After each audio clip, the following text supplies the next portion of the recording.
What is going on, everybody? Good morning, my people. Good morning on this Friday, December 13th. Friday the 13th. I didn't even realize that. Friday the 13th. Little bit after 8. I know, little bit after 8. 8:01. Kind of frantic this morning. Not going to lie, all over the place. Couldn't even find my mug. I don't know where my mug is. So I got a different mug. Top of the morning, too. You know, sometimes I grab coffee and it's like my second cup of coffee. And I'm sitting there. I'm like, the second cup of Joe, this, that, blah, blah, blah. No. First cup of coffee today. First couple of sips of my cup of coffee. Thank you very much for being here. I appreciate you guys being a part of the show. Episode number 51. That's what we're working with here. 51. Finally. Back with Laker games tonight. So we're going to have a Laker game tonight. We're going to spend a little bit of time on that. We got a lot to get into. Before I get started with the show, any comments that you guys have, please feel free to throw them in the comments. I'll try to get them today. No guest today. So when we have no guest, it's kind of a lot easier for me to spend some time hanging out with my people. When I have a guest, I'm full attention over there. I got two other things I'm going to mention, and then we'll get into the rundown of the show, and then we'll actually start the show. Number one, we did pass 27,000 subscribers. So thank you very much for being a part of that. I greatly appreciate it. If you have yet to subscribe to the channel, please subscribe. As you guys can tell, I'm pumping out a lot more content. This is where all my attention is. YouTube is that's my main focus now. So enjoying doing it so far, but I could use your guys' help by just simply subscribing to the channel. It would do a ton. Like the videos, hit that notification bell, that whole thing. So we get that out of the way. Second thing here is I did have a quote. Actually, I have two quotes. I had two of them. And I know you're saying, Al, well, didn't you say, you're only going to do, maybe you're going to do a quote here and there. Nobody said that you're going to do two quotes or anything like that. Well, guys, what if I have a good quote? What if I have a good quote? What do you want me to do? Not give you the quotes? Maybe this quote helps one person on this video today. Maybe it helps 10 people. Hell if I know. All right, first one, believe you can, and you're halfway there. Believe you can, and you're halfway there. I got one other quote for everybody here. Hopefully some of these are something that can have some type of an impact in your life. I have not failed. I've just found 10,000 ways that don't work. That's Thomas Edison. I have not failed. I have just found 10,000 ways that won't work. That's a great quote right there as well. What does that mean? Basically means, hey, failing is part of the process, and the more you fail, the closer you're going to find your solution. Okay, so this is what we got for our rundown today. Give everyone an idea. We'll talk a little bit about LeBron not being a part of the game tonight. So LeBron not playing. I don't think it's, the biggest deal in the world. I have some curiosity when LeBron doesn't play what the team looks like. But at the same time, it's not like the Lakers have all these different players that they can rely on. So we're just going to spend time because I know there were some comments yesterday about Laker fans kind of excited that LeBron wasn't going to be in the lineup. So I'll spend some time on that. I get the concept and the idea, but for this season, and while he's still on this roster, you need LeBron in your lineup. But we'll spend a little bit of time on that. Lakers, Timberwolves. So they're finally back in action. NBA Cup took all the NBA away, and it kind of it made a lot less games during the week, I guess you can say. I mean, Lakers haven't played since Sunday. It's Friday. So we've gone almost, 5-6 days without the Lakers playing. So we'll talk about that exact matchup. Against Minnesota, Lakers already had a really bad loss against the Timberwolves not that long ago. But I want to talk about, is there a way the Lakers can get a win without LeBron? We'll spend a little bit of time on that. You guys know Bronny dropped 30 points last night? Bronny dropped 30 in a G League game. And I got to be honest with everybody. I am 100% going to give that man praise today and spend a little bit of time. I've said this a couple different times that I feel bad for him because of the predicament situation, everything else. I know people are going to say, what the hell are you talking about? Guys, multi-millionaire family. He's the son of LeBron James. Shut up. But I have my reasons why. But I'm happy for him for dropping that 30. We'll get into that a little bit. Juan Soto had his press, or no, I'm sorry, Rams over the Niners yesterday. Are the Rams good? Did I just miss something? Did the Rams just become a good football team? And they're probably going to. There's a good chance they can make the playoffs. Juan Soto presser, never talked to any of his former Yankee teammates in that whole process. I thought that was a little bit odd. What does he care? He's about to get $765 million, 805 after all the bonuses. I think he's good to go. And then weekend preview, games coming up in the NFL, games coming up in the NBA. And the only other thing I had, I think college football was the Bill Belichick signing at North Carolina. So thank you all for being a part of the show. Let's get this bad boy started. And before I get started, I told you I'm going to have 2, 3 sips. Oh, it's a good cup of Joe right there, guys. It's a good cup of Joe. I could use a good cup of Joe right now. All right, playing without LeBron. So let's spend a quick second on this. All right, yesterday there were some of the chats. LeBron was it was doubtful that he was going to play, and then the Lakers eventually made it official. I get the concept. Let me play with the concept for a quick second. I think there's some Laker fans that are out there saying, and I've said this before on the show, when LeBron doesn't play in a game, I have curiosity. Here's the timing isn't good for the Lakers, and here's why. The problem is if you said, hey, LeBron's not playing tonight, and I knew Reeves was 100% healthy. He's questionable. I knew Jared Vanderbilt was on the team. I knew they had options with Christian Wood. I knew they had another big in Jackson Hayes. And I knew all the guys that the Lakers needed were available. Okay, it makes it a little bit more interesting, right? If there's one thing that the Lakers have had all year, and I'm not going to sit here because I think some people have made more of an excuse of it. I feel like I've made less of an excuse of it. But they've had some injuries, and they haven't been healthy all year. And to just not have LeBron and people be like, yeah, let's see what that looks like. It's probably not going to look that great. I mean, can there be certain players that step up? Sure. Okay, I'll get into that in just a second. And that will come when I actually preview the game. But the concept of playing without LeBron, I think what it says more than anything else, when I hear Laker fans say it, I think there's a little bit of, well, what would it look like? Sammy Long did his preview video yesterday. So previewing Lakers and the Wolves. And one of the things that he mentioned, he said, yeah, but really knowing what the Lakers are without LeBron is basically saying, Bron, how much you making? You making $50 million? Cool. Well, can we go find another player that's worth $50 million in the NBA and swap you for that player? And then let's see what that looks like. I'm assuming somebody making $50 million, if he's not an all-star, he's hopefully close to it or in that conversation. I think that's what Lakers are referring to when they say, all right, Bron's not playing. Let's see what it looks like. But the issue with the Lakers is, A, they're not healthy enough to not have a guy like LeBron James out there.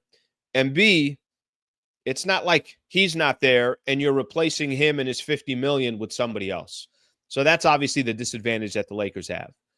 But I get the concept. The concept is, what would this team look like if Bron's not there? We saw it a couple nights ago against the Portland Trailblazers, but everybody knows, watching the Lakers without Portland or against Portland, what are you really going to see? You're not going to see much. You're not going to see anything. Portland's not trying to win games. Okay, watching them tonight against Minnesota, that's a challenge. That's a completely different game. I remember after the Lakers played Portland, there were not like a lot of people are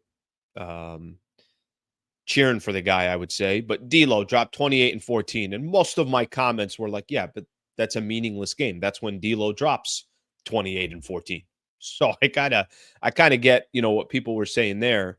So this is going to be interesting tonight because now D'Lo is going to have to go up against a real team, a team that actually plays defense, that is trying to win, that is trying to prove that the trade that they made was the right trade, which I still have a lot of doubts on. So that's what I think there's curiosity on tonight, is because it's going to look different because Bron's not there. If AD's not there, I don't think there's one Laker fan that's sitting back and saying, well, I'm curious to see what this looks like. I think we already know.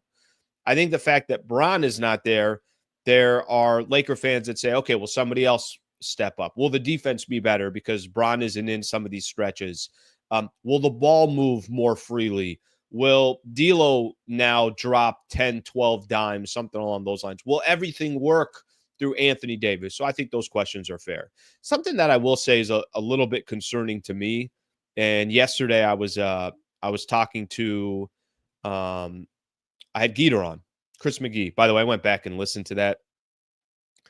If you guys didn't get a chance to hear Geeter and I on the pod yesterday, that guy's freaking hilarious. He's hilarious.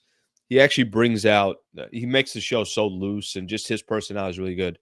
When he said that him and Ori went ass to ass is how he described it, not knowing that they were both backing each other down. Not one was playing defense. It's the funniest shit I've heard in a long time.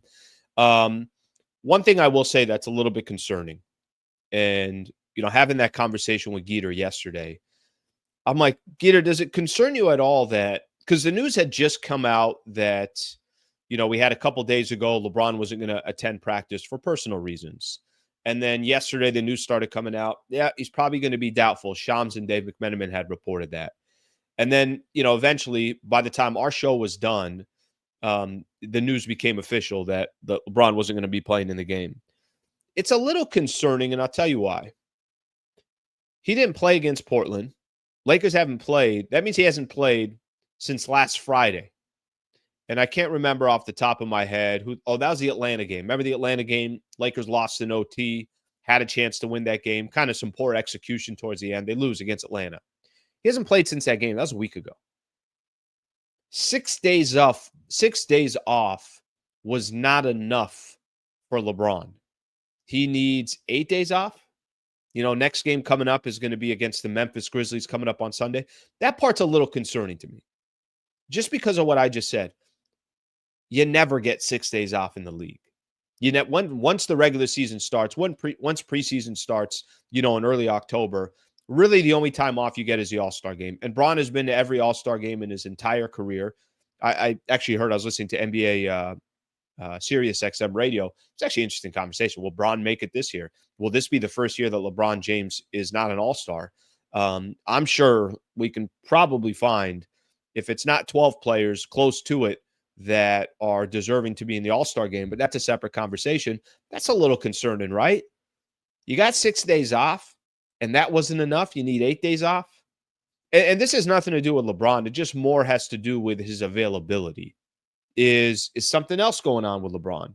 Is that right foot soreness worse than we thought it was? Is right or left foot? I can't remember off the top of my head. So that part of it, I think, is definitely a little bit concerning. I mentioned that there are some Laker fans that want to see how the Lakers play. Well, let me kind of simplify this for everybody.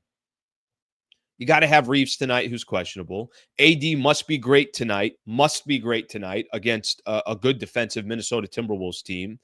And D'Lo has to be great. All three of those have to happen in order to just be in this game tonight against the Minnesota Timberwolves.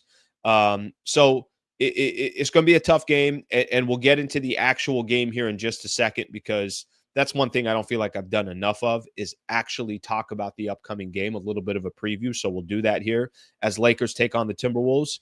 But Bron not there, a little bit of concern for me that 6 days wasn't enough. He's going to get 8 days. And if all those Laker fans that are saying, hey, you know what? I'm curious. I want to see when Bron's not there. Cool.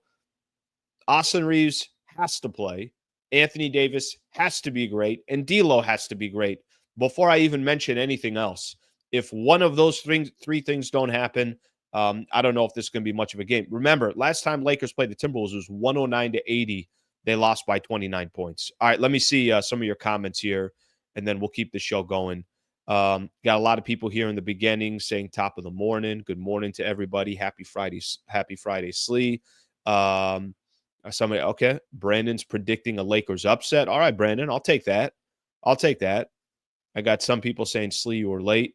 Slee, LBJ out for personal reasons. Look, I don't know what's going on, but I know that the guy's in his 22nd year in the NBA. And if you're 22 years in the NBA, sometimes you just got to take time off that other people are not going to take. And I don't think anybody's questioning, hey, is LeBron, is he committed? Is this guy, is he being soft? You've never associated any of that stuff with LeBron. 27K, big time Slee. Thank you, brother. This is just the start. Okay, let me just look here on some of this LeBron conversation here. We've been watching this bullshit for 6 years. Do me a favor, D-HUD, expand on that. I'm going to ask you guys to do me a favor on some of this stuff. So, D-HUD, you put that comment in. Tell me exactly what you mean. When you guys put comments in, the more you can make it a conversation, the better off I am to use it as something that we could talk about. So, D-HUD, give me a little bit more. What bullshit exactly are you talking about? Is it the front office? Is it this? Let me know what let me know what you got there. All right, let's see what we got here. ZJ.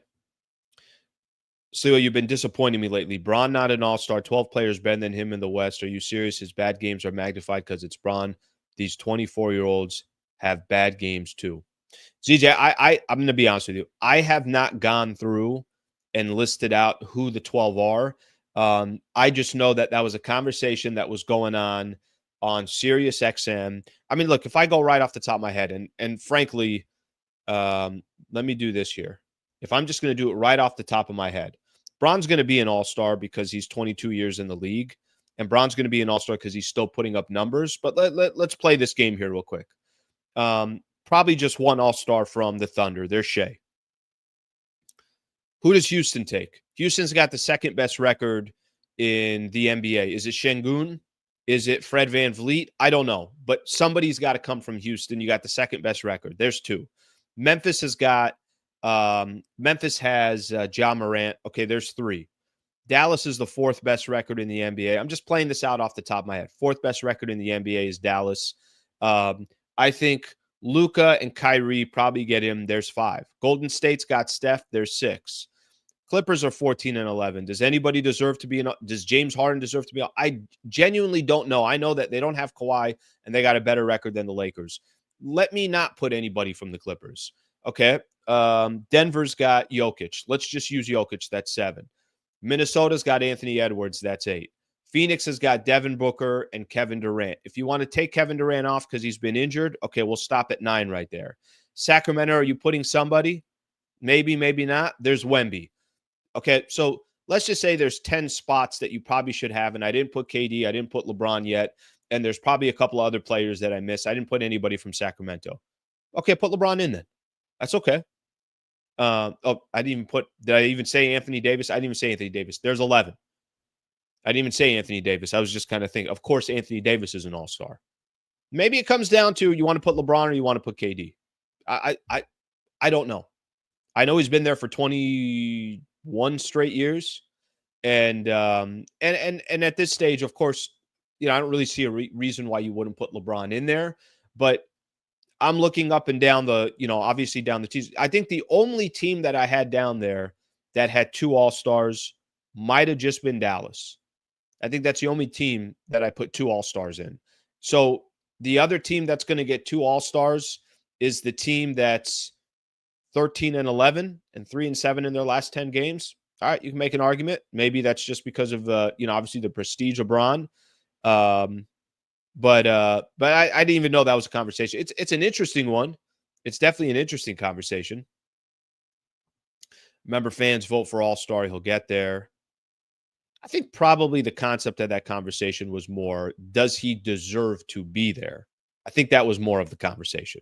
Okay, let's go on a couple more of these, and then we'll go. All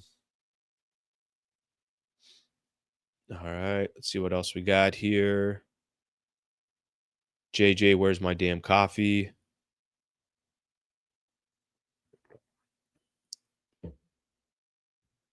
But I think one person gets in from Phoenix. If you just said Booker stats aren't better than Bron's, KD's been hurt, but I think one person gets in. I feel like they would have either a Book or a KD in the All-Star game, or like people were saying, it's fan voting. One of those two guys are going to get in. All right, that wasn't even my conversation, but that's I'm going to save that for another day so I could be a little bit more prepared for it, to be honest with you. So you've only got 2 forwards, KD and Luka. Everyone else is a guard.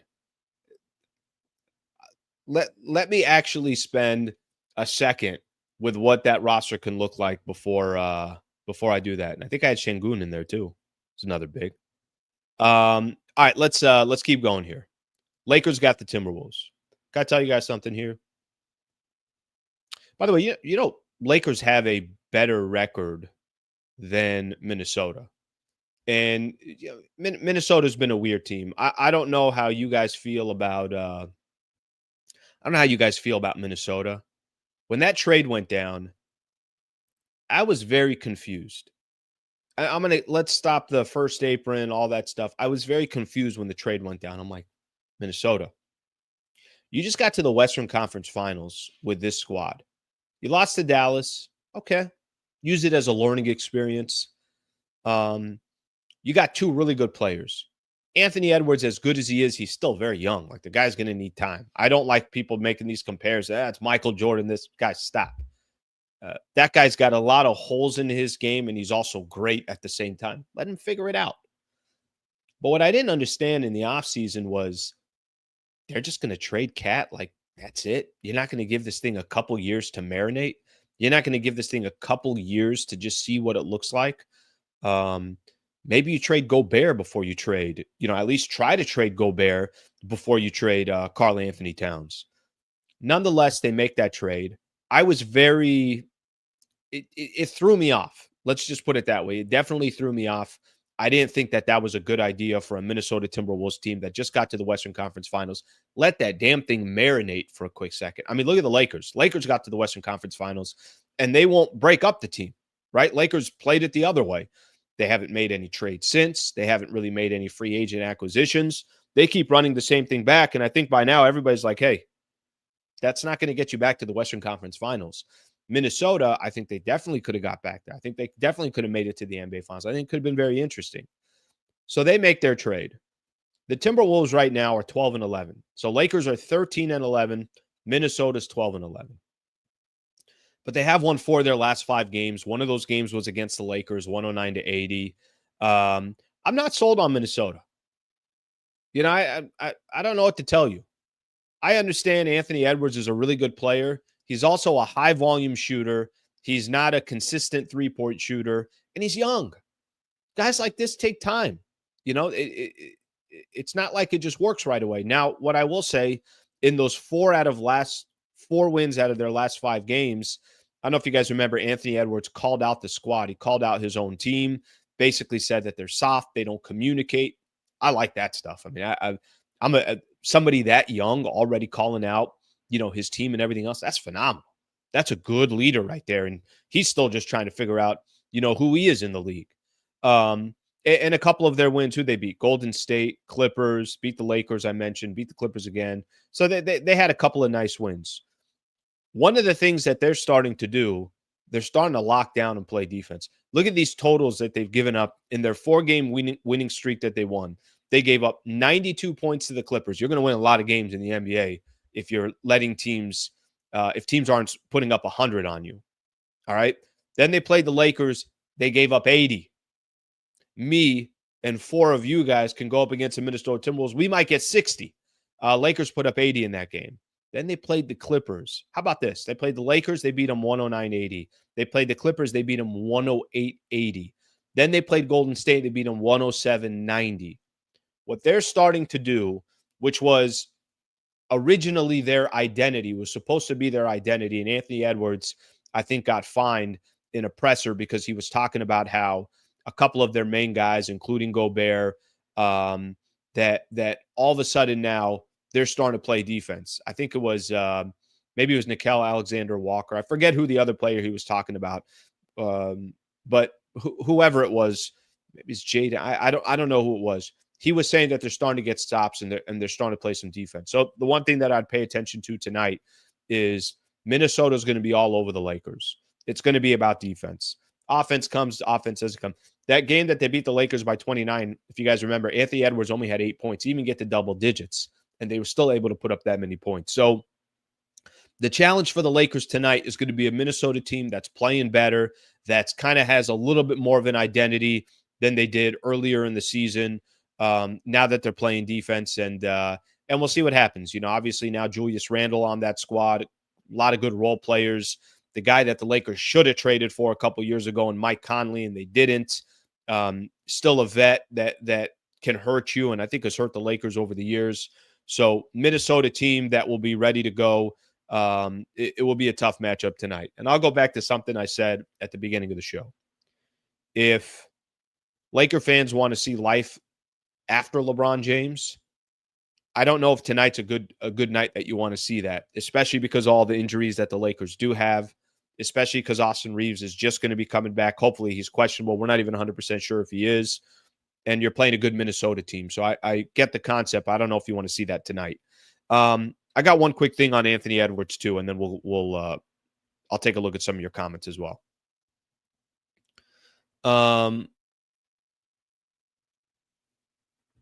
If Minnesota sucks, Ant will come to LA. Yeah, that's not a bad conversation of everything's been completely star power for the Lakers, right? They don't rebuild. They don't need to. They just go out there and they get stars. We'll see. We'll see what happens. That next chapter, we'll see if it's a big time challenge for the Lakers to go get a star. You guys remember that time that they after Kobe, they were having difficulty getting stars. And then until LeBron basically decided, hey, I want to move my family to LA, that's when, they got LeBron and then eventually Anthony Davis and everything else. Speaking of Anthony Edwards, this dude is everywhere. When I watch a game, ESPN, TNT, wherever I watch it, what's he doing? Got Sprite commercials going on. His holiday Sprite commercial. I think he's Nike. Is he Nike, Jordan, wherever he is? Damn, this dude's very, very marketable. He's so young. He's polarizing. If you go on YouTube and you just type in Ant talking shit, you're going to get a lot of good clips from Anthony Edwards. Maybe he's running his mouth at Draymond, or he's running his mouth at Kevin Durant, or but he does it it feels like a playful manner, right? It doesn't look like, I don't feel like he's trying to be disrespectful to some of the vets in the NBA. I think this is just kind of part of his game. And I think old school people, he's got a little bit of an old soul, it looks like. But I think old school people or old school basketball fans, they watch Ant, and they're like, yeah, give me more of that. Give me more NBA players like that. We only get, a few times a year where we get to watch a player like Anthony Edwards. That's how many times the Lakers play him. I'm not watching, I'm catching games here and there, but I'm not following Ant on the league pass and saying wherever he plays, I'm going to watch. Be fun to watch him play tonight. But he is one of those players that everywhere you look right now in the league, if I told you most popular players in the NBA right now, I hear Ant's name more than I hear Kevin Durant. I probably hear Ant's name just as much, if not more, than Victor Wembanyama. Tells you a lot. I definitely hear Ant's name more than guys like Zion. Ja will get you with some, unbelievable highlights. So you kind of stop for a quick second when for Ja Morant, you hear his name a lot. But Ant's name is up there of all the players in the NBA as far as marketing goes. And Lakers got Minnesota tonight, and they got Ant tonight. That's as marketable as a player in the league. And he's obviously making it happen. All right. Get a couple of these. I'm going to get into to Bron. Anthony Edwards and AD would be amazing. Look, that's more of the conversation that you got to have. When people say, hey, I want to, if you have some curiosity of what this Lakers team is going to be after LeBron, I put when I was doing the video yesterday, I was asking the question, is Anthony Davis going to be a Laker for life? I don't know. I have no idea. Does Anthony Davis decide, hey, the moment LeBron is out, then I'm ready to move on too. I don't want to, stay here. I want to go play for a different franchise. I want to try something different. I want to move out of LA. Whatever it is. I genuinely don't know. But for those that want to see life after LeBron, the real question is going to be, what other star are they bringing in? Because if it's Anthony Edwards, if it's Anthony Davis, you need a bona fide, legitimate star to be playing with Anthony Davis. It's going to be hard to pull an Ant from Minnesota. I'll tell you that right now. It feels like that franchise, they're already doing whatever the hell he wants. I think that's going to continue. And especially if they're competing. If they're not competing, that's a different story. But if they are competing, then we go from there. Wayne's already getting me prepared for an L post game. Okay, so I don't watch many G League games. Okay, actually, I don't watch any G League games. Something happened yesterday that I was not expecting, and I think I saw something on Twitter that said Bronny 13 points in the first half. It was something like that. So obviously the Lakers, Bronny James, part of the South Bay Lakers. It was a road game for the Lakers. They were in Tempe. They were in Arizona taking on the Suns G League team. I think it's called Valley Suns. So I see this tweet, and it says Bronny James has, what was it, 13 points at half. I didn't pay any attention to it, but I'm like, okay, good for him. I left it alone. And then I kind of started seeing in the feed all these Bronny has 30. I'm like, Bronny has 30 what? What do you mean he has 30? So I look into it. Last night in a G League game, Bronny James dropped 30 points, went 13 of 23 from the field in a G League loss against the Valley Suns. I go watch the highlights. Bronny getting to the basket. Bronny with a beautiful lob. He dishes for a lob for one of his teammates. The play before that, he got a lob and got up. I've seen Bronny in person. I've seen him actually in the locker room. There is some media time that we get to go in the locker room before the game starts.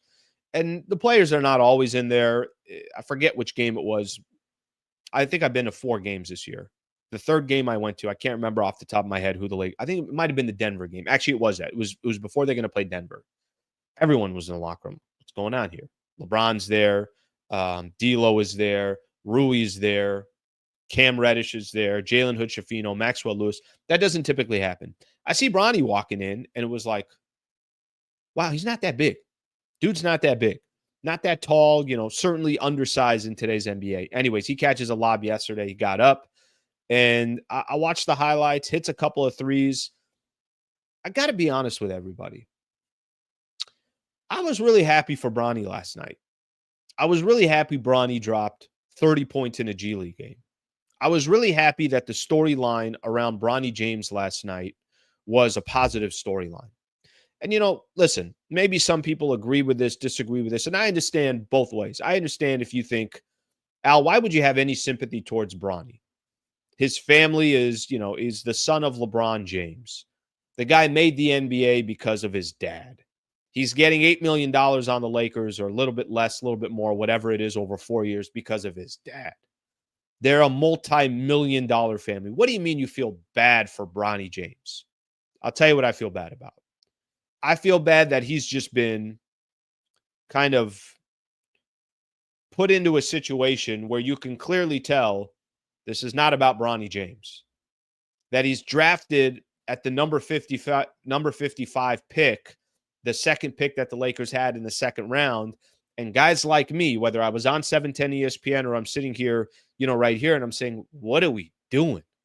What is this franchise? And what do you mean you're drafting Bronny James? That's not Bronny's fault. It's the concept of LeBron is influencing his power. It's the Lakers saying, whatever you want, we'll do. You want to take your son at 55, even though no other team is going to take him? Cool, we'll use our second rounder to take him. Some people say, okay, that wasn't a big deal. Why are you making a big deal? It's not that it was a big, it's the concept of always catering towards Bron and now using a roster spot for his son. I mentioned this just a couple days ago when Lakers were playing Portland. The crowd is chanting, we want Bronny. It's the road games that you go out there. Lakers are down by 20. It's the road teams chanting, we want Bronny. He's almost used as like I'm not even sure what the right word to describe it is, but none of it's authentic. Nobody feels like it's real. And I feel bad for him because he's in the middle of it. And frankly, I never hear from him. I don't know how he genuinely feels. It'd be a really interesting conversation is to have a sit down with Bronny and ask Bronny, what's this season been like? Try to get honest answers from him. Has it been tough? Are there times where, you feel like it's almost like a mockery that they're calling your name because the Lakers are down 20 just to see Bronny play for a couple of minutes and move on? I've said this before. I'll say it again. I sympathize a little bit with Bronny. With all that said, I'm proud of him yesterday. 30 points in a G League game is not easy. 30 points in a G League game. I don't care if it's G League. I don't care who you're playing against. 30 points for Bronny James is impressive in a G League game. The one thing that man is going to have to try to do, and maybe it never happens. I mean, I was already hearing, some of this chatter that's gone on about LeBron and will LeBron get traded? And if he gets traded, well, they have to take Bronny. Of course they will. That's again, this is just Bronny sitting in the passenger seat and not getting a chance to actually drive the car. He's just basically going along for the ride. But one of the things that, Bronny's going to have to figure out in his career, and maybe we're sitting here in a year and LeBron already retired, maybe he hasn't, but at some point, Bronny's going to have to earn the respect of other NBA players. He's going to have to earn the respect of the media. He's going to have to earn the respect from the fans. He's going to have to earn the respect of everybody. Because right now, people look at Bronny just simply as this. You're in the league because of your dad. I'm not telling you it doesn't happen. I'm not telling you nepotism doesn't happen in every industry. That's not the conversation. The conversation is that's the perception of Bronny. The only person that could change that perception, it's not the Lakers. It's not LeBron James. It's not Rich Paul. It's nobody else but Bronny. Bronny is the only person that can change that perception. And when you drop 30 in a G League game, you're helping change a little bit of that perception. So I thought last night was a cool moment for Bronny. What he's going to need is a lot more moments like that. What Bronny's going to need is, hey, Bronny did it again. By the way, I was looking at this. He's averaging 14 points, 3.5 rebounds, and 2.5 assists across 4 G League games overall. Okay, not bad. Not bad. Honestly, I don't think that's bad. Now, do I think that Lakers are going to call him up and all of a sudden he's going to get 15 minutes a night playing for the Lakers and their day-to-day team? No, I don't think that's going to happen. Do I think if LeBron decided to retire at the end of the year, is it a lock or a guarantee that Bronny's a Laker? I have no idea. I just know that this man has really had no say in what's happened over the last year. The only thing he can control is being a good basketball player. And if he can do that in the G League and try to make somewhat of a name for himself, and then people can also say, yeah, that's Bronny's or that's LeBron's son. He's also a pretty good basketball player. That's the best scenario that can happen to him. All right, let's look at some of your comments here as I go through all that stuff. There's a lot of Bronny fans here. Okay. Listen, I got no problem if people are if they're rooting for Bronny. I got no issues with that. That's okay. But at the end of the day, are they rooting for him just simply because that's LeBron is his dad, or are they rooting for him because they think he's a pretty good basketball player? Guys, it's the in my opinion, probably one of the toughest things to do is have a family member or a father or something like that, or a mother. They were so successful at what they did. And then everybody looks at you and say, hey, you're going to be that, right? What do you want me to be? LeBron's, if he's not the greatest player to ever do it, you're not getting very far before you list him on a list of top 2 or top 3, whatever era you prefer, whatever style of basketball you prefer. You put Bron wherever you want. Bronny's coming in with that. Let me give you a good example. This is actually a pretty good example. Dr. Jerry Buss is the greatest owner in the history of professional sports. That's my opinion. Maybe there's some better out there, but for my money, I think Dr. Jerry Buss is the greatest out there. Genie's got to take over that. The Buss family has to take over that. You're never going to live up to those expectations, ever. How do you live up to Dr. Jerry Buss, who was basically in the NBA Finals every other year and winning an NBA Final? What do you win? 10 out of 32 years, 33 years, something along those lines? You're never going to compete with that. All right, here's one. Saw the highlights. Bronny was hooping. He was hooping.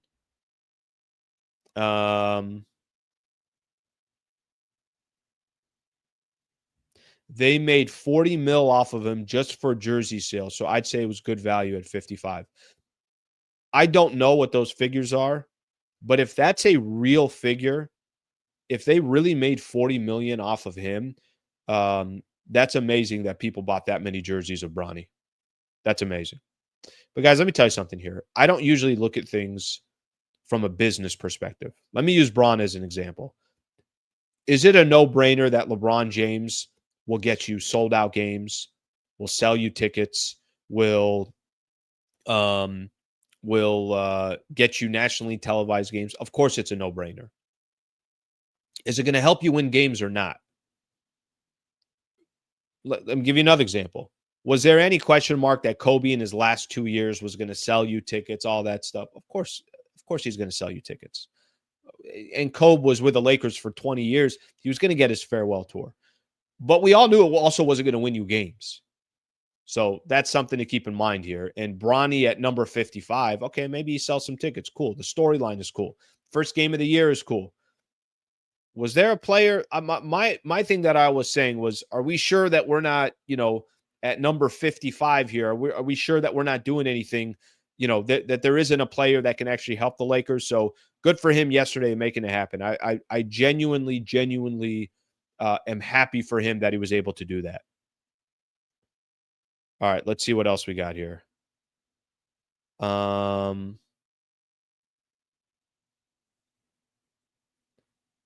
see what we got here.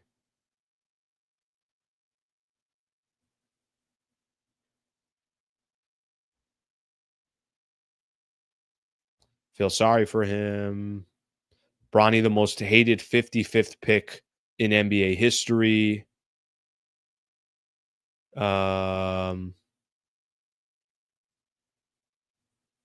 His contract doesn't come out of my pocket. All right, there you go.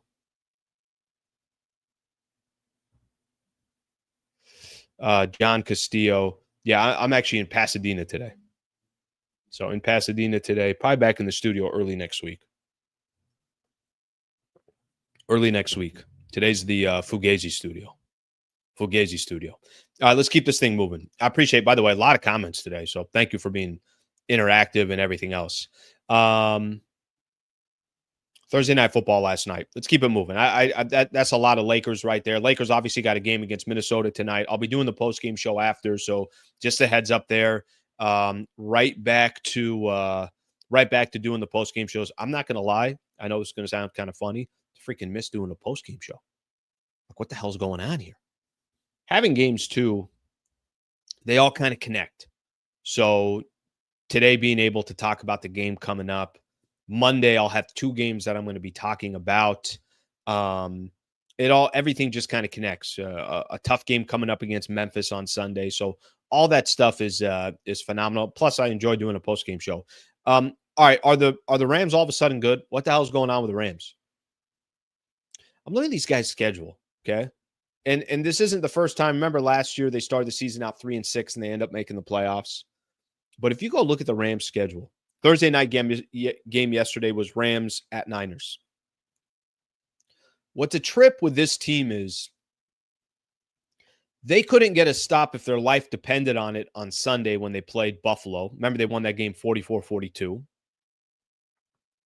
And then last night, a 12-6 game. It was literally one of the most boring games I've ever watched just because there wasn't high scoring, but it was still good football. And what I mean by good football is it was an ugly game. Style points don't count. Did you get the W or did you not? And the Rams, in a span of 5 days or 4 days, whatever that is, from Sunday to Thursday, found a way to play 2 completely different styles of football and win both games. That's impressive. Do you know the Rams are now 7-2 in their last 9 games? They started the season out 1-4. You just assumed, all right, that's it. Season is over. They beat the Raiders. They beat the Vikings. They beat Seattle in OT. They beat New England. They beat New Orleans. They beat Buffalo, and they just won at San Francisco. How many of those games on the road? 1, 2, 3, 4. 4 of those wins were on the road. So impressive. So impressive.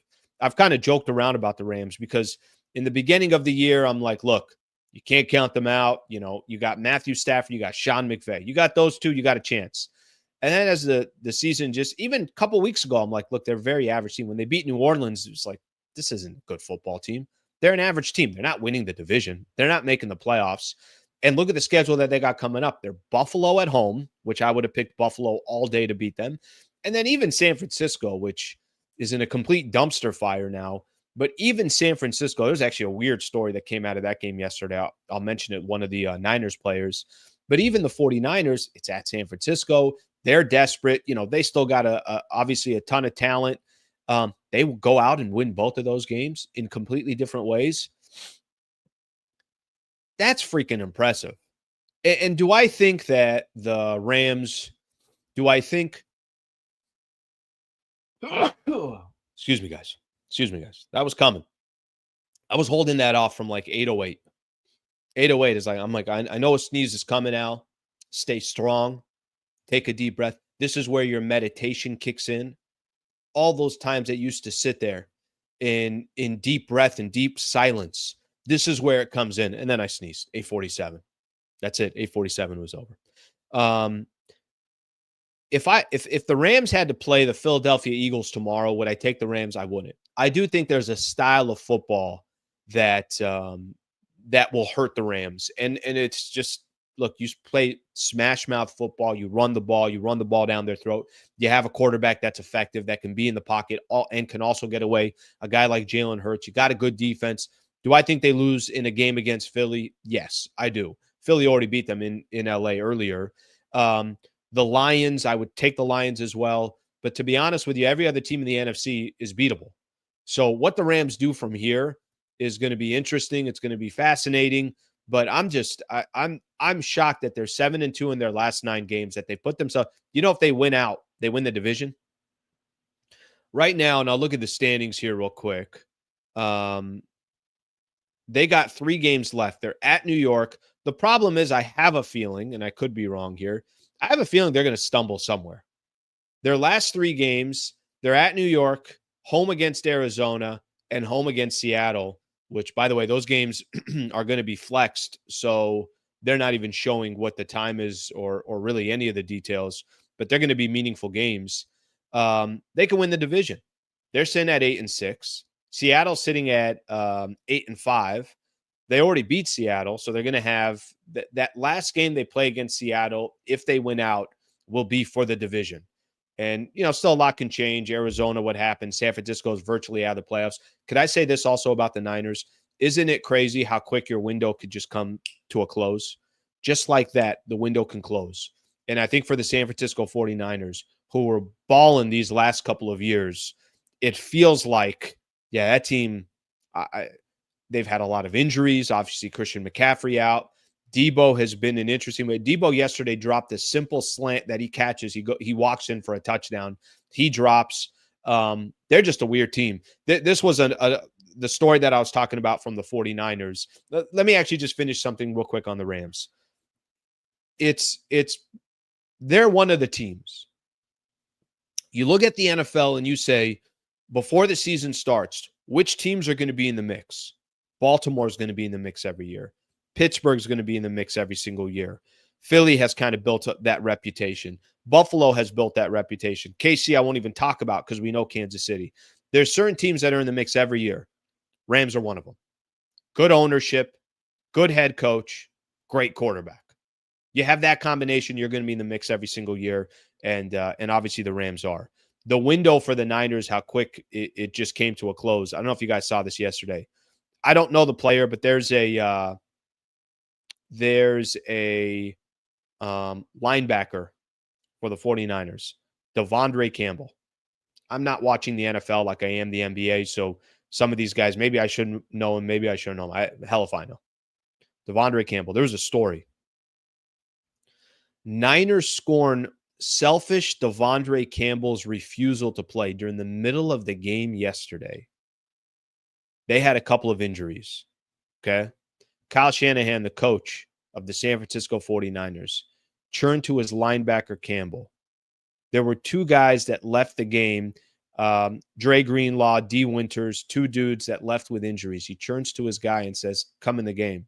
And he said, no, I'm good. He said he didn't want to play today. That's what Shanahan said. There were some quotes here. Okay, I'm going to continue the quote from Shanahan. People noticed, but when someone says that, you move on. That's somebody who doesn't want to play football. That's pretty simple. I think our team and myself, we know how we feel about that. So we don't need to talk about him anymore. Tight end, George Kittle, the Niners. It's one person making a selfish decision. I've never been around anybody that's ever done that, and I hope I'm never around anybody who does that again. Damn. I haven't seen that very often. That could be hid a little bit in football, right?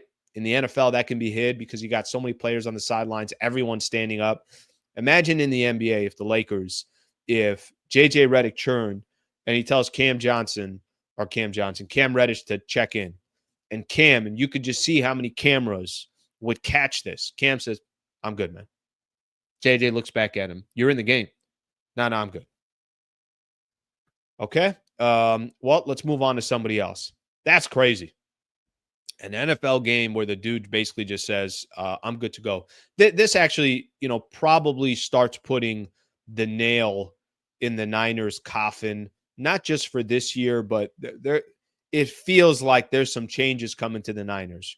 You only have so long of a window, especially in the NFL. It could be injuries. It could be the health of certain players. It could be certain players over time just are not the same players that they were. It's going to be interesting what happens with the 49ers, but they've been good for so long, and now all of a sudden, nothing.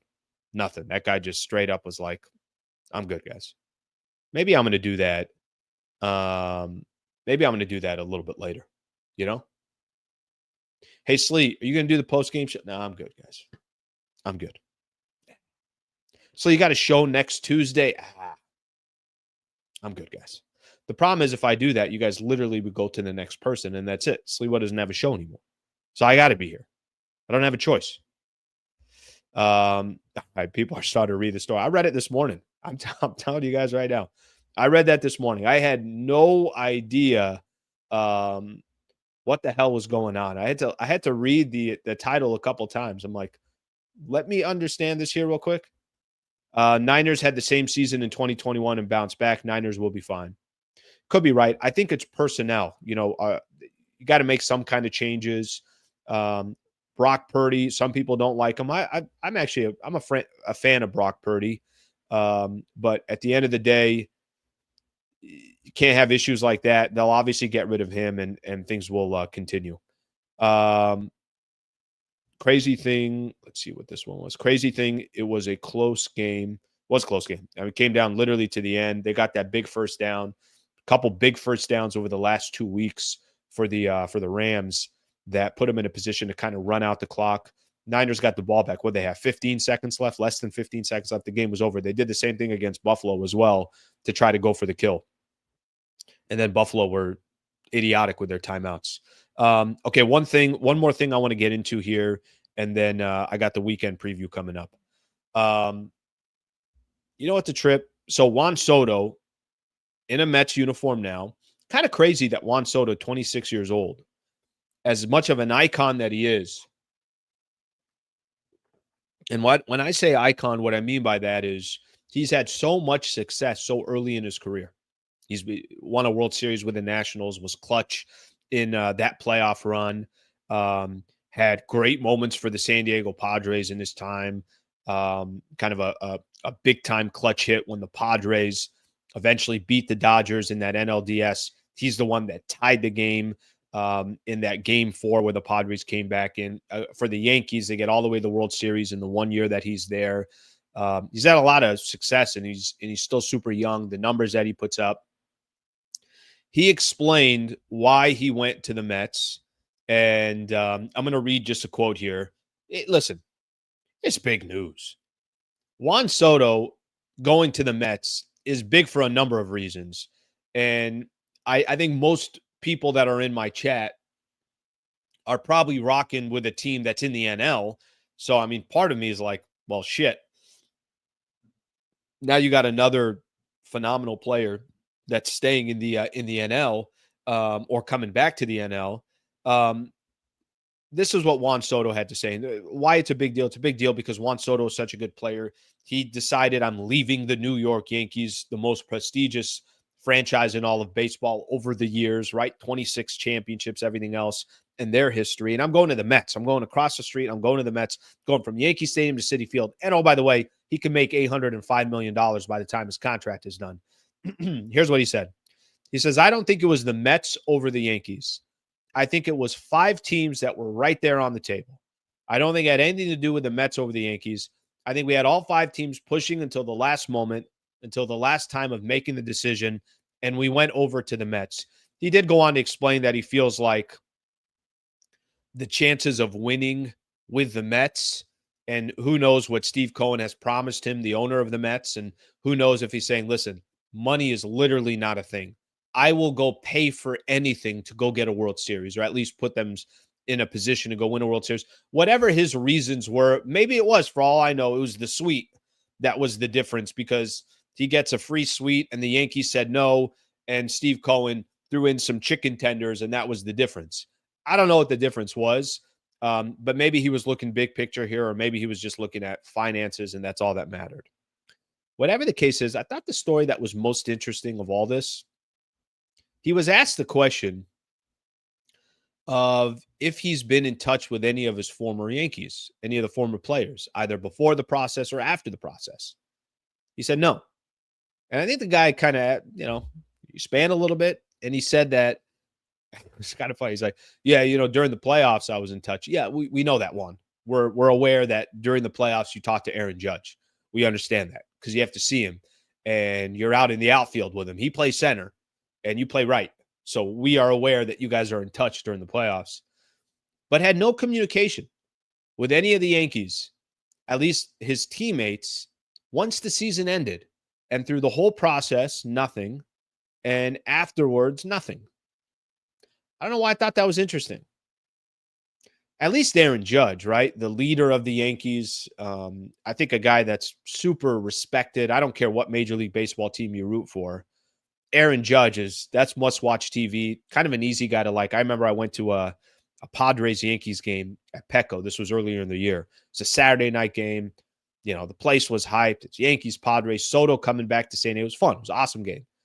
And I'm watching Aaron Judge. I'm like, this dude's a freaking beast. I never seen Aaron Judge play live. This guy's a beast.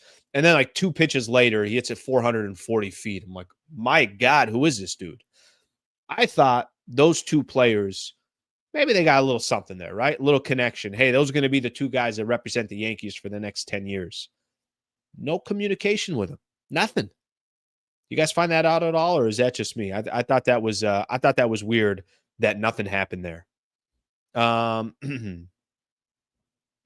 Soto like Pujols, older than he says. What is he, 26 now? Something along those lines. A lot of people waiting for this. The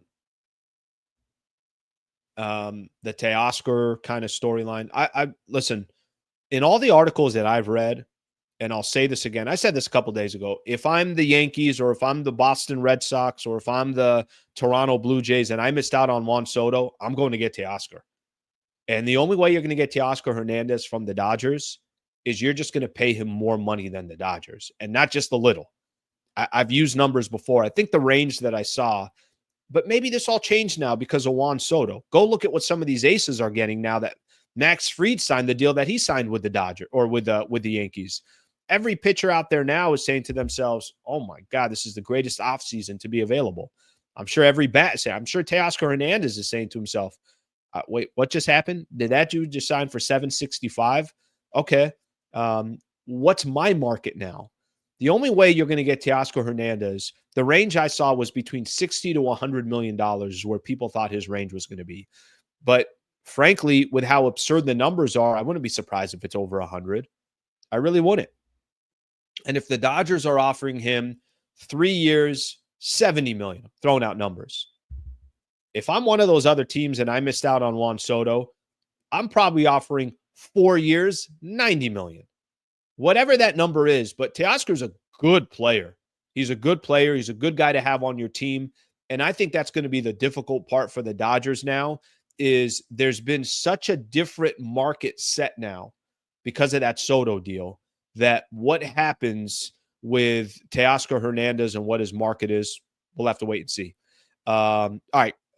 Good stuff there. I got a couple other things I'm going to do here for the weekend preview, and then we're going to call it a day here. All right, let me actually read a couple of these. Don't need to communicate with your teammates about your life.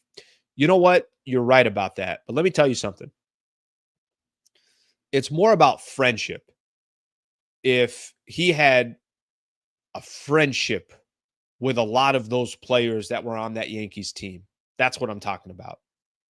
What I mean is, if hypothetically, I'm throwing out hypothetical, and it doesn't have to be Aaron Judge, but let's say Aaron Judge is his best friend on that team, and those guys are always in touch. Let's just say hypothetically that's the case. There's no communication in the offseason. I know if I'm Aaron Judge and that's my guy, I'm having a conversation with him. If I'm Aaron Judge and Juan Soto's that's a friend, oh, I'm picking up the phone and I'm talking to Juan Soto. I'm telling Soto, listen, let's go grab a dinner, you and I. Let's go get together. Let's swing by over at my whatever the case is. I'm having some type of conversation. If they're good friends. If they're not, then it's not a conversation.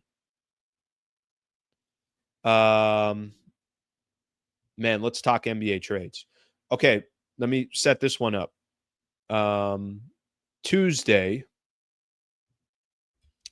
I don't know if you guys how well you guys know the name, but he's doing a great job. Jake Fisher, who does some stuff for Bleacher Report.